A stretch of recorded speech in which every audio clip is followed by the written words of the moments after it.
Warning: some viewers may find these stories disturbing or uncomfortable. Viewer discretion is advised. Wearing a mask can be appropriate on many occasions, but for the most part, if someone is trying to hide their face in public, it isn't a good sign. So get comfortable and let the darkness take control.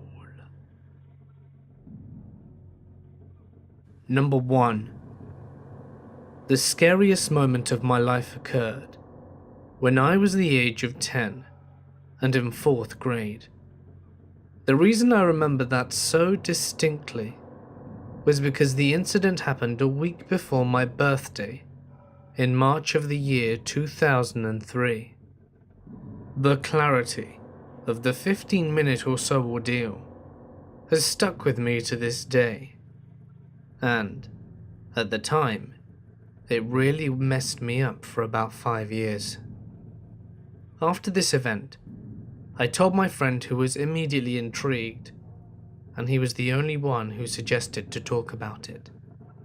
The day that turned into a horror story for me started off on a rather exciting note. My parents informed me that, for the first time ever, I would be staying home alone for a little while, since they were going to a party and would not be back until at least midnight. And my younger brother, who was 9 at the time, was sleeping over at his friend's house a few blocks away. Now this probably doesn't sound like much, but let me tell you, to a 4th grader, that kind of independence seems incredible. Evening comes, and I remember spending most of the night from 6 to 10 p.m. playing GameCube without my parents enforcing their usual limits.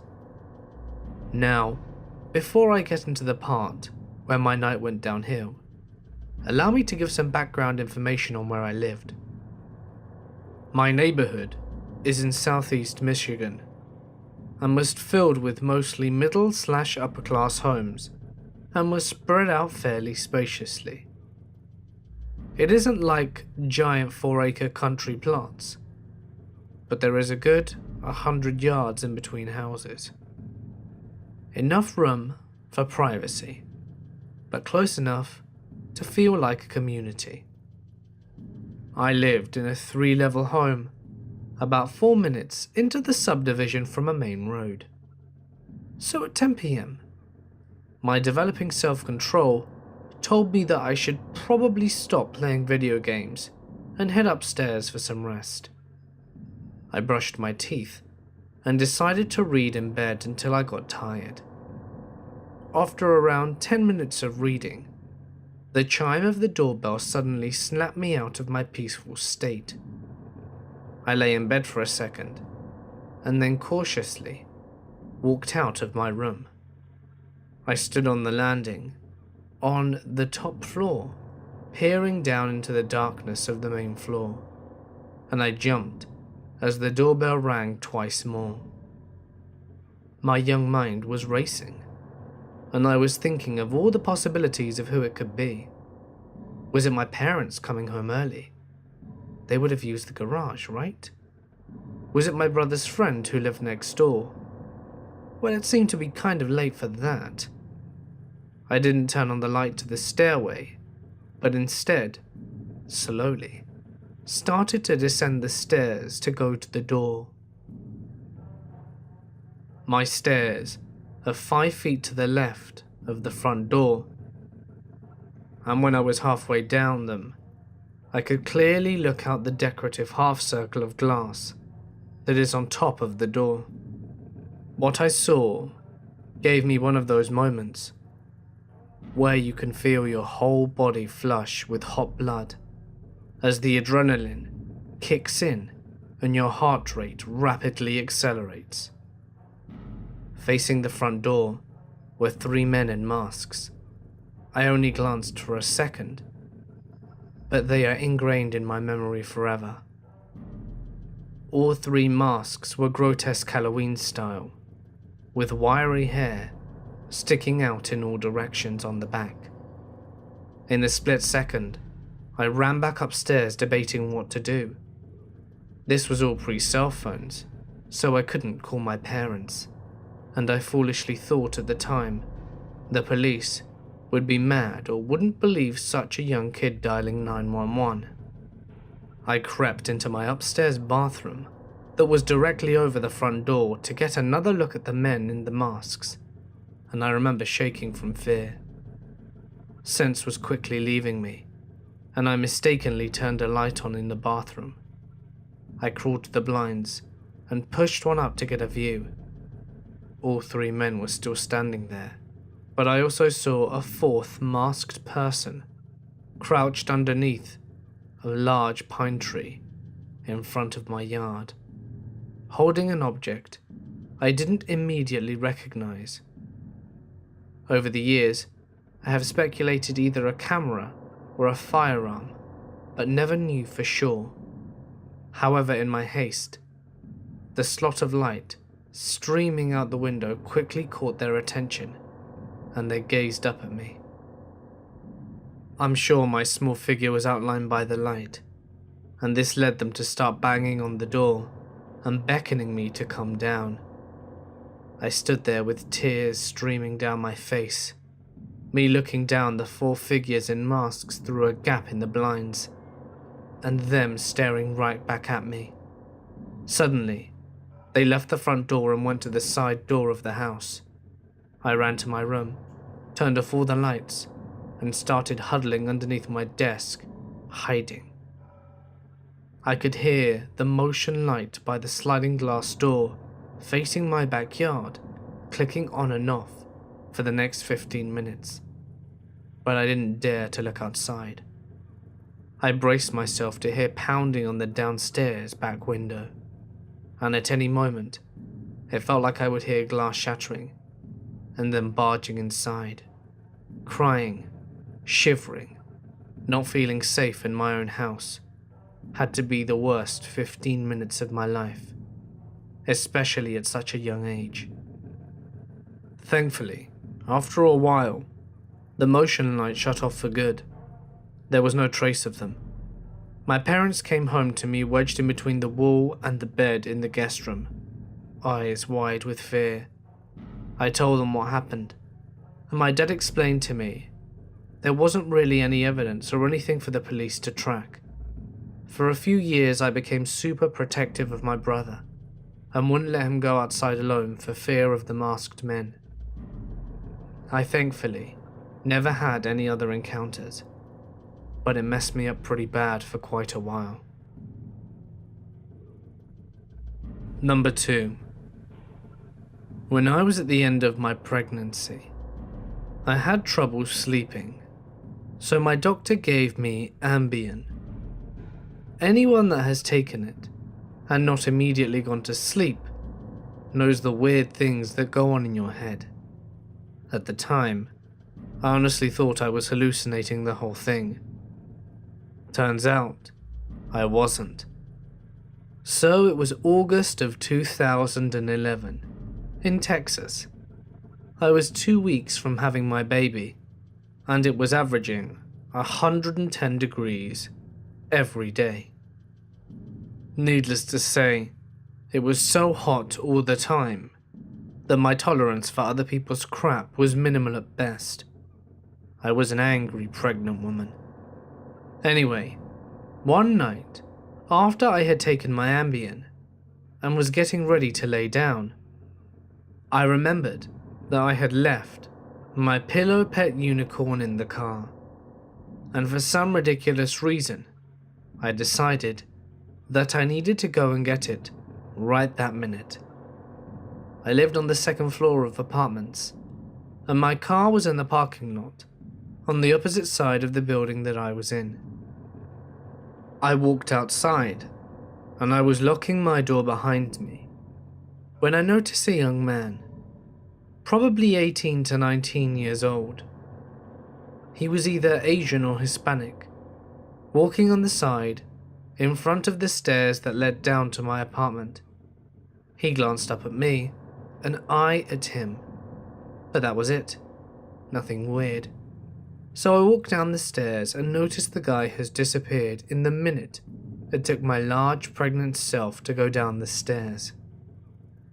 It was really dark on my side of the building, because the apartment complex only keeps the parking lot lit up at night, and with my brain being all silly from the Ambien, I was already on high alert. As soon as I walked out of the little alcove with the steps in it, I thought I saw a person with a white towel or a shirt wrapped around their face, poking their head over the bushes, and then quickly duck back down. Now, I'm not really the type to get scared of things, especially when I was pretty much the epitome of everyone else's worst nightmare when I got angry. So I walked towards the sidewalk, where the bushes are, to keep going to my car, and as soon as I turn the corner, I see him. I am positive it was the same guy I had just seen walking, but he had taken off his shirt and tied it around his face and head like a mask, and now he'd pulled his pants down to mid-thigh and had his penis just hanging out. He was still in a dark area, and I was still on Ambien, so I was pretty sure I was just hallucinating or something. But still, I decided to say something, and it came out as, "What is going on here?" He backed up a few steps because I kept walking in his direction, since my car was that way, and he got more backwards towards the light. And I said it again. "What the hell are you doing here, dude?" He backs up some more into the light, like as if I couldn't see him and genuinely wanted to see what he was doing better. Then he started jacking off once he was fully in the light.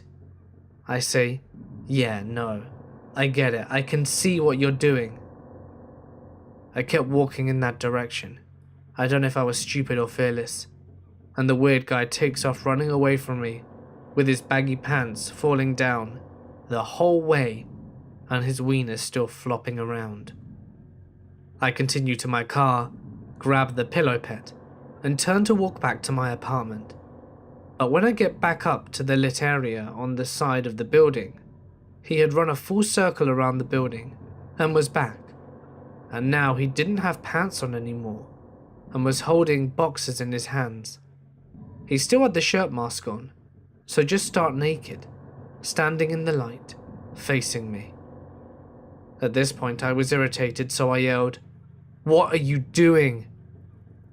Is this what you do on Tuesday nights?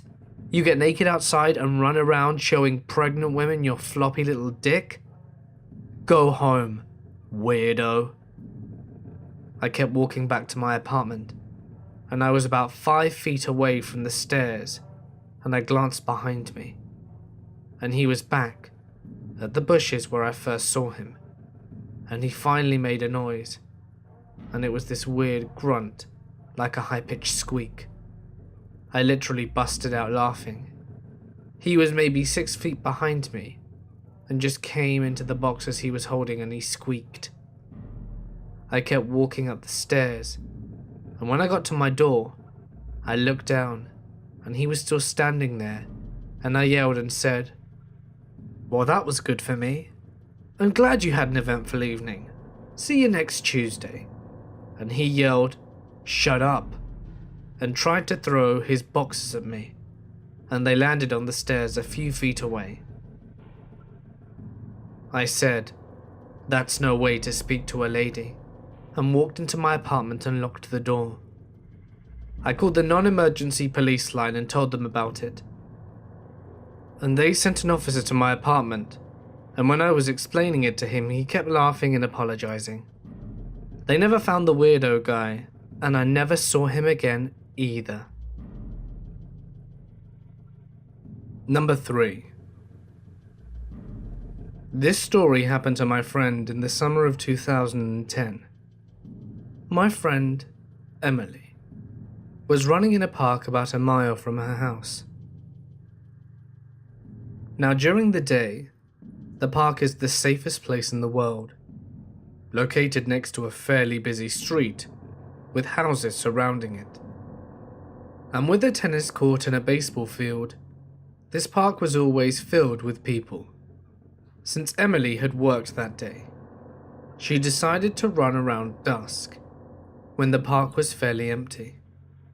Although the park is literally located in a neighborhood, it is downright creepy at this time, and cops can usually be seen patrolling the area, looking for drug dealers or teens. The trail she was running is on a kind of hill in the surrounding patch of forest, and dips beside this little hill to where the baseball field is located. And she was approaching the baseball field. She noticed a man sitting on a bench. Figuring it was just someone taking a break from walking or something, she didn't really think much of it. But as she approached him, it's when things got weird. The guy was sitting there wearing a clown mask. She said it looked like Pennywise from It. This obviously struck her as creepy, so she sped up her jog to a run. A quick look over her shoulder, and she saw the guy had stood up and was now starting to chase after her. This obviously freaked her the hell out, so she just dead-on sprinted to her house. As she approached her home, her other friend Stacy had just pulled into the driveway. Emily screamed at Stacy to run into the house and call the cops. By this time, the clown creeper, though, had lost interest and was nowhere to be seen. The cops came, searched for the guy, and a report was filed. Nothing ever came of it. Emily was obviously scared out of her mind and refused to walk alone at night, and flat out avoided the park for a couple of years. Now, among our friends group, we have a kind of general consensus on who it was that chased Emily. We all figured it was this kid we knew from high school, who lives less than a block away from the park, Jim. Jim was always kind of strange, and was really into insane clown posse, and was just generally creepy, albeit a harmless individual. And we believe that his intentions would have been sinister. A couple of weeks later, I was driving back from a friend's house. The way I take to go home passes Jim's house. There's also a stop sign that causes you to literally stop in front of his house. The windows were down because it was a hot night, and I slowly creeped to a stop at the sign. As I stopped, I looked out the passenger side window towards his house, and lo and behold, no further than 5 feet away from my car is Jim, looking messed up. I mean, strung out hard on something. He looked up to me with this hazy, lost look on his face, and his mouth broke into this really strange grin. Needless to say, I hauled ass home and didn't sleep too well that night. I haven't seen or heard much about Jim since then, although I'm pretty sure he still lives in that house. Number 4. I come from a very small but historic town in North Georgia. The type where everyone knows each other, and it's common to see tractors on the road. It was Friday night, and we had just watched our high school football team whoop some ass. After every football game, all the students would flood the local crystals. My friends and I want to celebrate in a different way. We wanted to do something creepy. One of the guys, Chase, told us about an abandoned warehouse near the train tracks. It was old, from around the 1950s, and it would be fun to creep through it and get a good scare. We parked our cars at a church and ran off into the woods towards the warehouse. The warehouse is located between 2 other warehouses that are still functional and had third shift workers. There was a large "No Trespassing" sign on the property, so we kept to the shadows and darted behind trees to keep from being noticed. It added an extra sense of danger to know that we could get in trouble. We made it to the warehouse and are guided by a cell phone light. This was before smartphones, so it didn't offer too much light. We move along the rusted building, counting how many beds were made by homeless people. We were nervous that we might run into a railroad traveler that doesn't want to be disturbed. Chase then calls us over, where he has found a small tunnel that was between two walls. It was short and narrow. We would have to crawl through it if we wanted to see what was on the other end. It was a no-brainer. We had to crawl through this tunnel. It was 8 of us, 4 boys and 4 girls, and we crawled through the tunnel in a line. 2 boys in the front, 2 boys in the back, and what we found at the end of the tunnel was completely unexpected. It was a room. The only entrance to the room was the creepy tunnel. We stand up, get our phones out, and begin scanning the walls and floor. There were shackles hanging on the walls, and what looked like bloody handprints and smears on the floor and wall around them. There was a table in the middle, with gas masks, syringes, knives, and a large fish hook. It was covered in a thick layer of dust. You could tell that this room had not been disturbed in a very long time. It was still unsettling. Was this one type of torture room? Did people die in here? How long were people trapped in those shackles? And who was doing this? We were extremely creeped out, but intrigued as well, and we figured whoever did this was long gone. We were walking around and inspecting things, and I was shining my phone towards a corner behind a table, and I thought I saw what looked like someone wearing a mask standing in the corner. It was dark, and my phone wasn't offering much light. I thought my eyes were playing a trick on me, so I didn't say anything. About a minute later, one of the other girls spoke up and said that she wanted to go to the car, but didn't want to go alone. We all crawled out of the room together. The guys wanted to look around some more, and the girls left. When we got to the car, one of the girls spoke up and said, "Did anyone see the guy in the room?" And there was a unanimous yes. We had all seen the guy, but all thought it was our minds playing tricks on us in the darkness. He just stood silently in the corner and didn't say anything. I'm sure it was just a railroad traveler. He probably crawled back there so no one would bother him. Looks like we foiled his plan. If that was his plan anyway. Number 5. I have never been a girl who is scared easily. I routinely watch crime shows, horror movies, etc. However, a night in March of 2005 changed all of that for me. I was attending college for music in 2005 and had recently seen one of my favorite violinists. Inspired, I had asked a pianist friend to accompany me whilst I played a piece.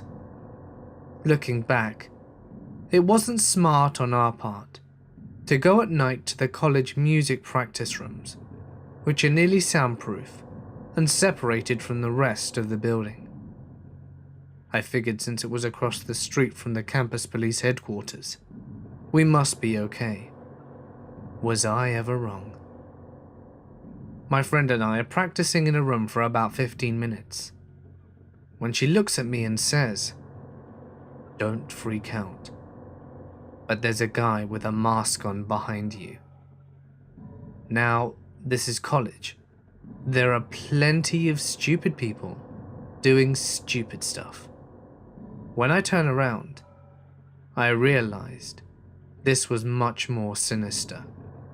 There, crouched on the other side of the practice room's glass door, is a skinny guy, about 5'8", wearing a blonde curly wig, with the Groucho Marx glasses and nose combo, and a hideous shirt, and the creepiest smile ever. That's right, no pants or underwear, just his small penis out and exposed. When I turned around, he waves and then enters this tiny practice room. My friend and I try to remain calm because we honestly don't know what to do. And this guy tries to strike up small talk with us and mentions he heard me talking about my favorite violinist. Apparently, he's been standing outside the practice room for the entire time. He knows our names, where I had gone that day, where our hometown is, my guy problem at the time, etc. As soon as possible, my friend and I book it out of there. He was blocking the door most of the time, so we were really scared. As we're leaving, he says, "Let's do this again sometime, Felicity." Of course, we run to the campus police department, and they think it's all pretty funny. The next day, I'm sitting in choir when the dean comes in and says, "Hey, a friend of your cousin's stopped by today. He said he wanted to give you some CDs, which happened to be with my favorite violinist. He asked for the girl who played violin with your first name, so I'm assuming it was you." I go on to tell him what happened, and he's furious because the campus security didn't do a thing.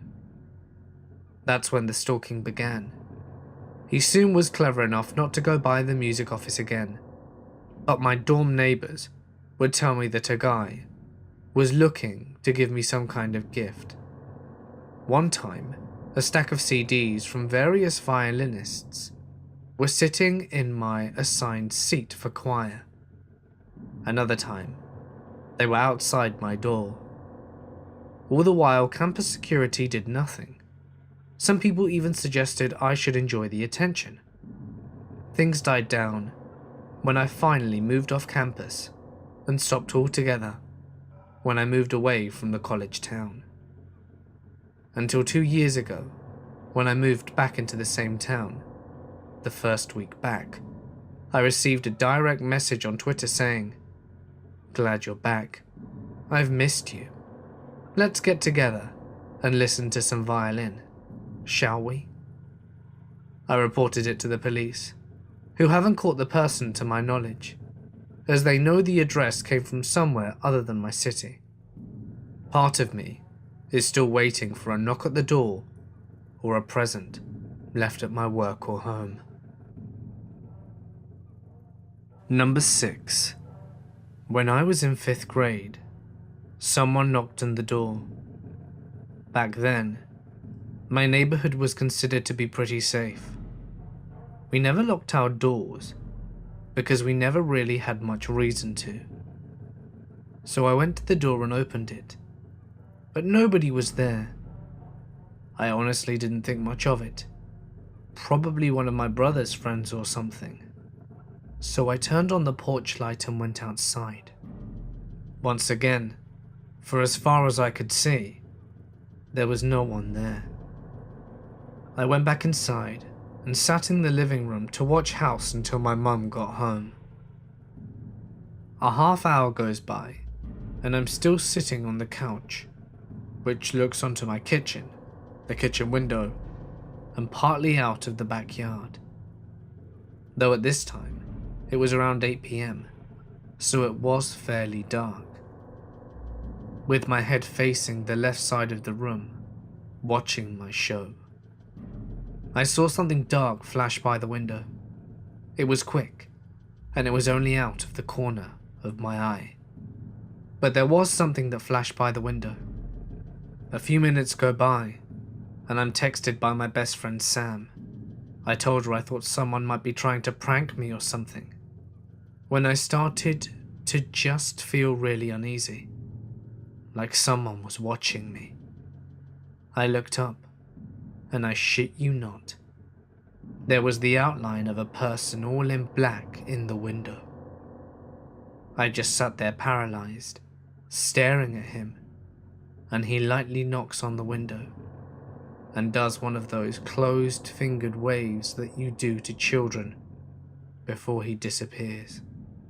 In my head, I was like, no, there's no way that that could have happened. And even if it did, I wasn't sure if it was just one of my brother's friends pranking me. But regardless, I wasn't going to stay in that living room just to let them mess with me some more. I booked it up to my room and locked the door. My mother came home about 20 minutes later with my brother, Harrison, and I asked her if she saw anyone out there, and my brother if he had intentionally had someone mess with me, but they told me no. Harrison really wasn't the kind of person to do or orchestrate something like that, but I figured that it being so close to Halloween, anything was possible. I tried to put it out of my head, and that was that, for now. Some insight in what happened in between these two events.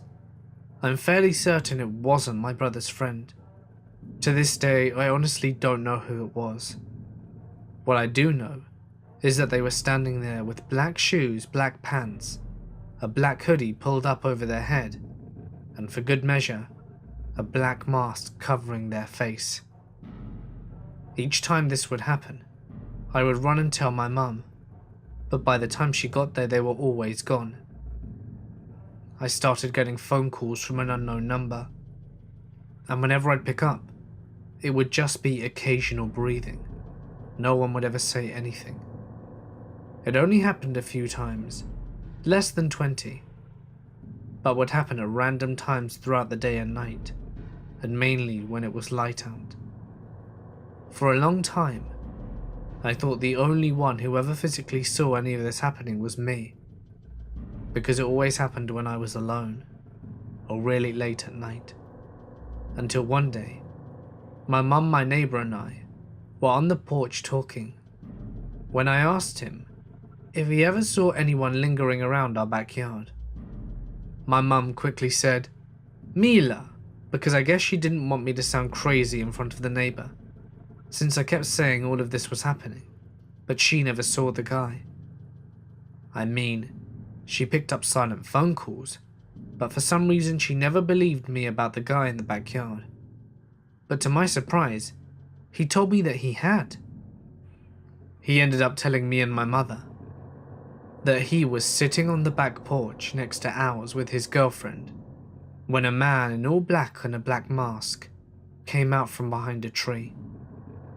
He started walking and then running towards them, and when my neighbour, who had a license to carry, pulled his firearm out and told the guy to stop running, the man didn't stop, and Matt, the neighbour, shot the ground, and the guy finally did, stopped. He turned around and started running in the opposite direction, tripping over a branch and then getting up again and disappearing. I felt so relieved, thinking that it had to be the guy, and that surely now he'd never come back. But of course, that's not how it happened. Now, before I get back to it, you need to know, my mum didn't leave the house very frequently, nor leave me alone very much. I was left alone with my brother, who was 7 years older than me, or at a family member's, but there were a few times when my mum had work, went shopping, or went out, then I would elect to stay home rather than tag along or go somewhere else. So on this night, I was home once more. I was in the living room, and because things had sort of died down a bit with the man in the backyard, I felt comfortable enough to sit in my living room and watch some TV again. This time, I can't remember what I was watching, but just like the first time, something black flashed by the window. I really didn't want it to be happening again, and I didn't immediately want to call my mum and ruin her night if it turned out to be that not big of a deal. So I just stared intently at the window, just waiting for him to pop up as he did last time. During what felt like an eternity, and was probably only 5 minutes, I had muted the TV, and there was an eerie silence, like in those action movies where they're all like, "It's quiet, too quiet." At that moment, I could probably hear a pin drop, but instead, I began to hear my back door rattle slightly. My heart dropped and started racing. It felt like it was going to leap and bang out of my chest. They were trying to break down the door. From where I was, whoever was at the back door could not see me. As I heard my door being broken into, my fight or flight response must have kicked in. I grabbed my phone, unlocked my front door, and hauled ass across the street.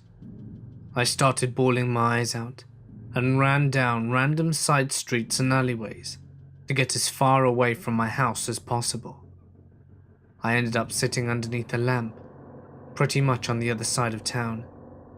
I called my mom and her boyfriend Kyle, but they could barely understand me, as I was blabbering so much.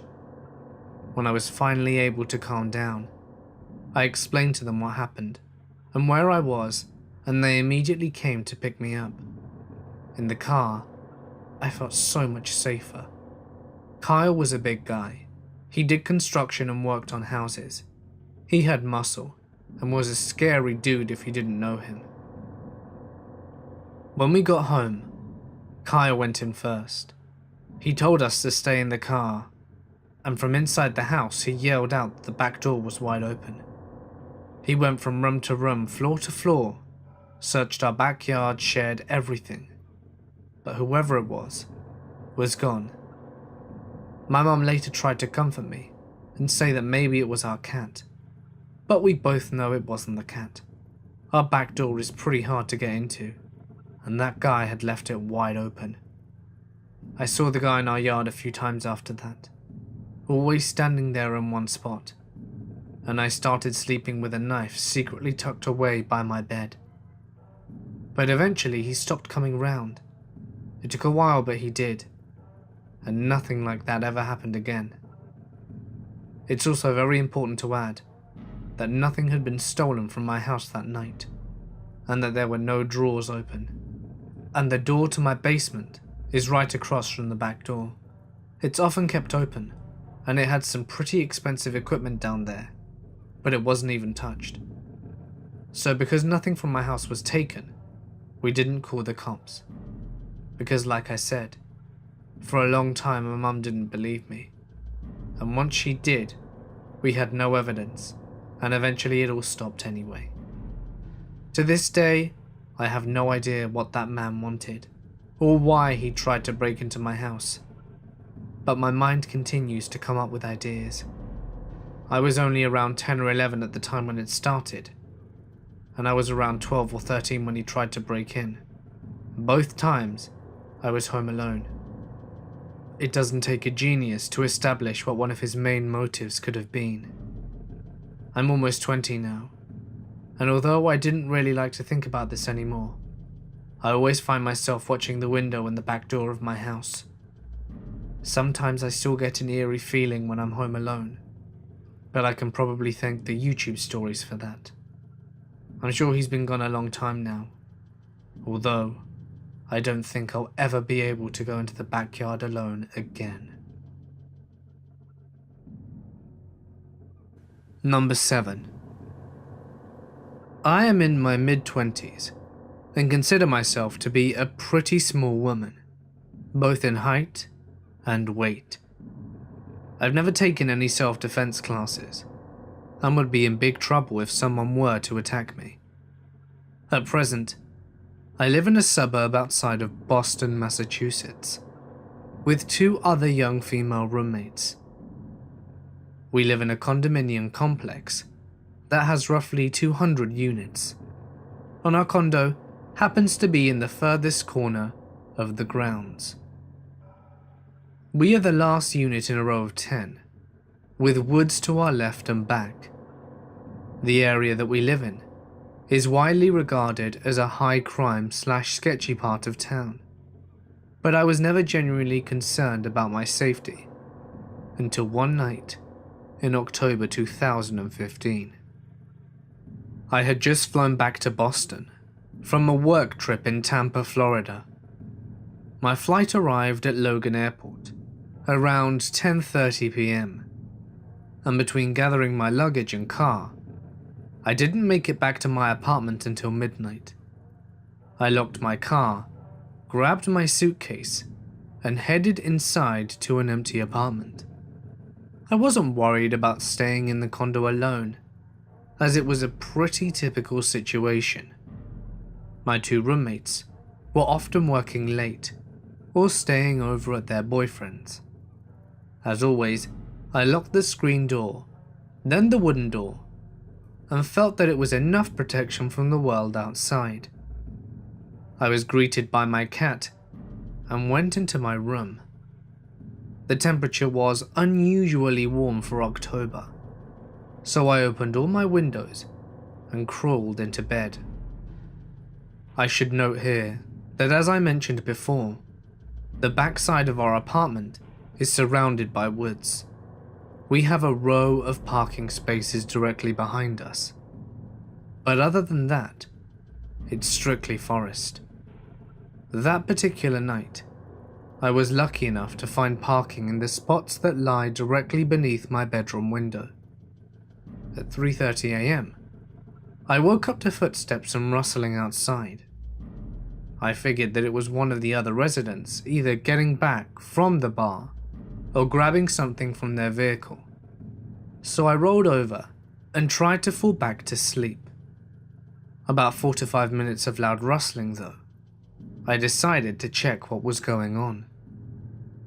To my horror, a massive man wearing all black clothing and a black mask was inside the passenger door of my car, going through my glove box. I was so shocked to see someone was in my car that it took me a few moments to understand what was going on. Realizing that someone had broken into my car, I immediately panicked. I have a spare key taped to the inside of my glove box, and my apartment door was literally steps away from where he was standing. I knew that fleeing wasn't an option, and he was blocking my only exit. I also knew that if he were to use the key to get into my condo, I'd likely be in a very dangerous situation. Out of pure stupidity, I grabbed my car keys and hit the lock button, which caused my car to beep. The loud beep startled the man who was inside my car, so much so that he backed up and stumbled a little on the curb. Within seconds, he looked up at my bedroom window, and our eyes met. He knew that I had seen him in my car, and to my dismay, he held my stare without flinching. I was so terrified that I backed up from the window and immediately ran to my roommate's closet. I dialed 911 and reported the situation in a really hushed whisper, fully expecting the man to break in and find me inside her room. It took the officers 12 minutes to arrive to my condo, by which time the guy had already taken off and left the complex. I still don't know how he was able to get into my car that night, as I'm sure that I locked it. Additionally, there were plenty of other cars in the lot that night anyway, that were much nicer than mine. Amazingly, nothing was stolen. I didn't have much in there anyway, but the scary thing was that the latch to our screen door was completely broken off. I didn't hear him try to gain entry into the house, but I was also in the closet and on the phone with a 911 dispatcher, so who knows? All I can say is that I'm so lucky that I had my windows open that night and interrupted him. Otherwise, He might have used the keys to get in.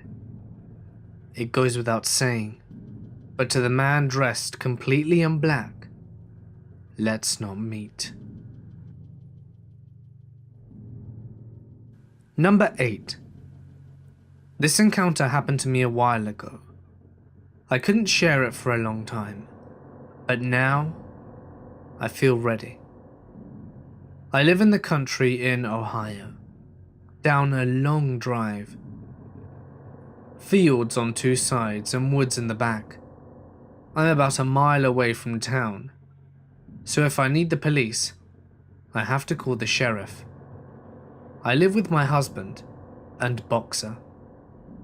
The night this happened, my husband was getting some overtime at his factory. It was a Saturday, and he was working 3rd shift. I had spent the evening at my parents' house and didn't get home until around midnight. I stopped in town at a 24-hour gas station to get some drinks and chocolate and a beef jerky for my dog, Alize. I exit the gas station and I get this feeling that's so strong, I just look around because I knew that someone was outside with me. Over to my left, about 20 feet away, is a girl in a really cute little dress with a white horse mask on, just standing there. We stared at each other for about a minute before I hopped into my car and quickly pulled out onto the road, almost hitting a light pole as I belatedly checked my backseat for danger. That was unnerving, but I was home just a few minutes later, giving Alize jerky and eating chocolate and watching TV. All of a sudden, my dog takes off down the hall to the back porch, barking and growling and attacking the window. I run in, afraid a window was going to be broken again, as she broke one last time trying to get at a coyote. I stopped dead in my tracks. There, standing at the window, is a horse mask. Again, we stared at each other. I looked over to the back door. Was it locked? Shit, I couldn't remember. The horse mask looks over at the door. Slowly I walk over to it. So does the horse mask. We both reach for the knob. It was locked. Horse mask looks behind her, and for the first time, I look around my backyard. There is a guy in a horse mask as well. Okay, this is enough. I am calling the cops. I get Alize and shut the door to the porch and went into the living room to get my cell phone. Of course, I left my cell phone in the car when I carried my stuff into the house. In my car that's in my garage. My dark garage. Basically lacking any choice, I opened the door to the garage and tried to open my car door. But oh, guess what? I must have locked it in and didn't have the key. I crept back in the house. No signs of Alize. No horse mask in the backyard that I could see from the kitchen window. And there was no horse mask in the backyard that I could see from the kitchen window anyway. I grabbed my keys and got the phone. I called the sheriff and told him what happened, that I was followed home and alone. They asked if we were still outside. I looked out of the window, room by room. Nothing, until I got to the front yard. Right out the front, they were there, about 100 feet away holding hands, staring. I honestly was crying at this point to the dispatcher, who assured me that they would be there soon. As I stood there, clearly on the phone, the girl waved. Then they walked hand in hand down my lane and out of sight. It took the sheriff 10 minutes to get there. They found nothing, and told me the guy probably sat in the car and they followed me. Just kids being kids, they said. My dog didn't come out of my bedroom for the rest of the night. I sat up listening to silence until my husband got home. A couple of weeks later, someone from the sheriff's office stopped by to follow up. They said they checked the camera at the gas station, but all it showed was the girl walking up by the dumpsters and stand there until I left. And then she just walked away. Number 9. This happened when I was 16, during a huge ice storm in the Kansas City I grew up in. My boyfriend at the time had suggested that we go sledding, since school had been closed for the day. So we headed over to a hill by a highway near our school to meet up with some friends, another guy, and 3 other girls who came together. While we were sledding, we noticed a large panel van pull up at the bottom of the hill, but didn't think too much of it. When the snow started getting too messed up, we moved to another side of the hill. My boyfriend and the other guy went down the hill, and a man got out of the van and started watching us. Now this is already starting to get a little creepy and strange, but that feeling was intensified by the fact that this man was wearing a surgical mask. The guys decide to go up and speak with the man and see what was going on. In retrospect, this was a terrible idea, and we should have all just gotten out of there. So the guys asked him what he wanted, and he offered to let us warm up in his van. The guy said no, and he cooped an attitude and drove off. In the end, it all ended there. I probably wouldn't have thought much of it, but he came back and parked, left again, circled the block and parked again. Then he got out of the van and began to approach us. At this point we were about to head out, and the guy sent all of us ladies to the cars and headed the man off. We watched from a distance, and this is what the guys told us consisted of the exchange. "What are you doing?" "I was just watching you." "Well, we don't like you watching us." "But I do." "I didn't say you didn't like it. I said that we don't like it." "Well, I don't give a shit." After that, the guys walked back to the car, and the man stormed off back to his van and drove by us and tailgated us all the way out. It was really unnerving, and we wouldn't let our guy friend walk home. His mum had told him he was not supposed to be in anyone's car because the ice was so bad. But we figured an icy low-speed car accident would be less harmful than getting picked up by some terrifying pervert in a van. Number 10. So my house is on the biggest chunk of property in the tri-state area and is about 108 acres and was originally kind of a park, but wasn't supposed to be used as a park. Unfortunately, people from all over didn't get the memo that we had moved in, and therefore continued to party, hunt and fish wherever they felt like. Over the years, the problems began to go away, except for a couple. Before we talk about the perpetrators, or at least the leader, we should discuss what was behind the property. An asylum, mostly housing psychopaths, schizophrenics, and those who had suffered mental breakdowns. It isn't rare to hear random screaming for no reason coming from over there. Anyway, there were 4 men who kept coming back and hunting in the middle of the night. We let some people hunt in there on Saturday nights, but for the most part, hunting was off limit. We were never able to catch these 4 middle-aged men, who always wore masks. I mention that because the leader always wore a creative mask, an especially frightening one. Most of the time, he donned a pig mask. These men were sneaky, they were smart, and that's what made them so terrifying. I had 3 encounters with them, the first being in June of last year. A few friends and I had decided to go on an adventure through the woods, and we discovered something frightening.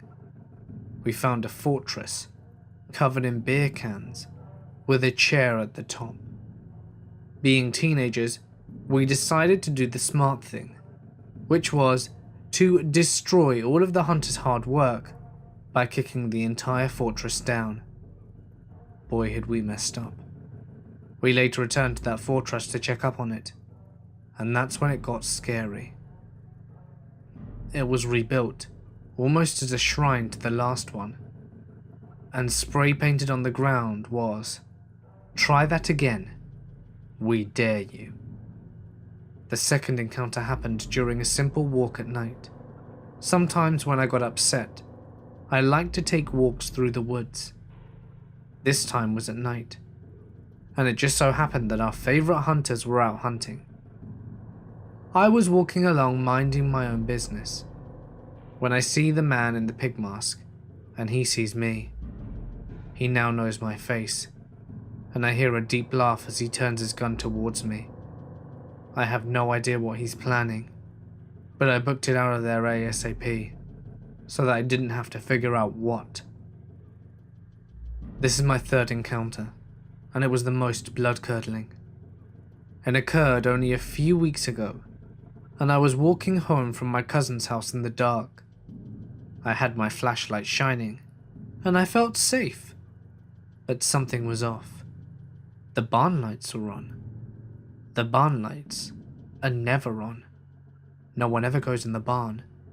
The floors are falling through, so I simply brushed it off as a technical error. But then, in the middle of the field, I saw the man with the pig mask, and he saw me. And his words have haunted my dreams since he yelled them at me. "You get the hell out of here before I make you." The way he said it, the intonation of every word. It was angry, so vicious, dead set on revenge. I haven't been in the woods since then. It was later discovered, the barn, they had been setting up shop there for some time. They haven't been found yet, and I doubt they ever will. But still, let's never meet again. Bonus story. I am in summer school, in college right now, and I live on campus in a dorm. The dorms have card access, so only students who live there can get into the building. We also live in a small, quiet mountain town, so there are very rarely any problems. Well, I am a girl, and my father raised me to have very quick reflexes to protect myself. So, I was never truly worried. It was around 12:30 AM tonight, but I hadn't been paying attention to the time, since I was happy and just derping around on the internet. My roommate had left the room and said she wouldn't be back for a while. So I was taking in the lovely peace and quiet. Suddenly, there was a loud knock on my door. They were solid and loud, as if they were trying to wake me up if I were asleep. I got out of bed and didn't think anything of it, not realizing how late it was.